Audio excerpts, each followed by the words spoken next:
સહજાનંદ સ્વામી મહારાજની જય। શ્રી હરિચરિત્ર ચિંતામણી ભાગ પહેલો, વાર્તા નંબર 81, ચરિત્ર બીજું।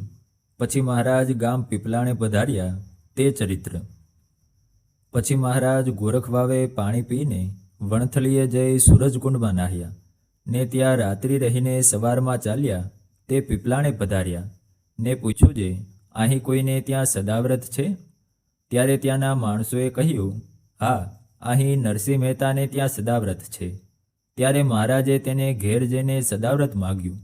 તે વખતે નરસિંહ મહેતાના મનુષ્ય પાણી ભરવા ગયેલ ને તેની દીકરીઓ હતી। તેમણે કહ્યું જે 2 કલાક ખમો તો ઉના રોટલા કરીને જમાડીએ। ત્યારે મહારાજ કહે, કંઈ તૈયાર ભોજન હોય તો જમીએ। ત્યારે તે બાઈઓ કહે, તૈયાર ભોજન તો હમણાં નથી। તે સાંભળીને મહારાજ ચાલી નીસર્યા। ત્યારે નરસિંહ મહેતા દુકાનમાં પૂજા કરતા હતા। તેને મહારાજના દર્શન થયા કે શાલિગ્રામમાંથી તેજ નીસર્યું તે તુરત પાછું સમાઈ ગયું। ત્યારે નરસિંહ મહેતા ઘેર આવ્યા ને પૂછ્યું જે અહીં જે બ્રહ્મચારી આવ્યા હતા તેમને કાંઈ જમાડ્યું? ત્યારે તે દીકરીઓ બોલી જે અમે કહ્યું કે 2 કલાક રોકાવો તો ઉના રોટલા જમાડીએ। ત્યારે તે તૈયાર હોય તો જમીએ એમ કહીને ચાલી નીકળ્યા। ત્યારે નરસિંહ મહેતા કહે, રાત્રિનું કાંઈ ટાઢું ખાવાનું નહોતું? ત્યારે તેઓ કહે, જારનો રાંધેલો ઠુમરો છે। ત્યારે નરસિંહ મહેતા કહે, તે જમાડવો હતો ને? સવારના પહોરમાં બ્રહ્મચારીને ભૂખ્યા કાઢ્યા? એમ વાત કરે છે ત્યાં તો તેનો દીકરો કલ્યાણજી આવ્યો।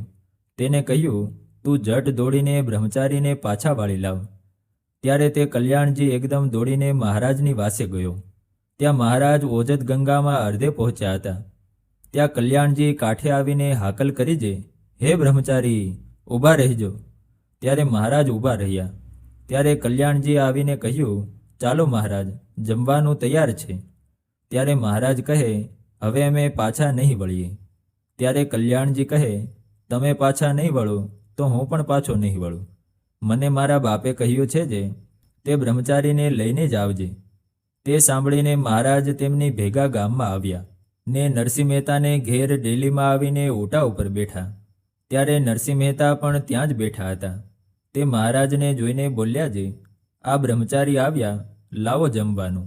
ત્યારે ઉભડા કાંઠાવાળી પિત્તળની મોટી થાળીમાં જારનો ઠુમરો ને દૂધ નાખીને મહારાજને આગળ મૂક્યો।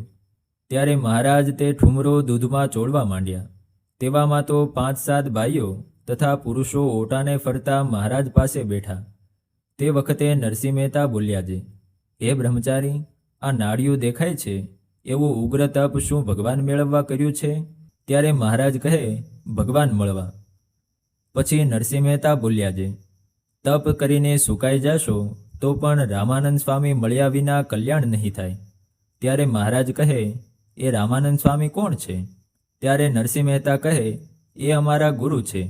એમની આજ્ઞાએ કરીને આ સદાવ્રત દઈએ છીએ। ત્યારે મહારાજ કહે, બહુ સારું, અમે તેમને મળશું। એ પ્રમાણે વાતો કરતા દૂધ અને ઠુમરો ચોળતા જાય ને કૂચો કાઢી હેઠો મૂકતા જાય। પછી થાળીમાં રવો રહ્યો તે મહારાજ પી ગયા। તે જોઈને સર્વે બાઈઓ બોલી જે દીઠામાં તો ભગવાન જેવા છે પણ સ્વાદિયા બહુ લાગે છે। પછી મહારાજ ચડું કરીને ત્યાંથી ચાલી નીસર્યા।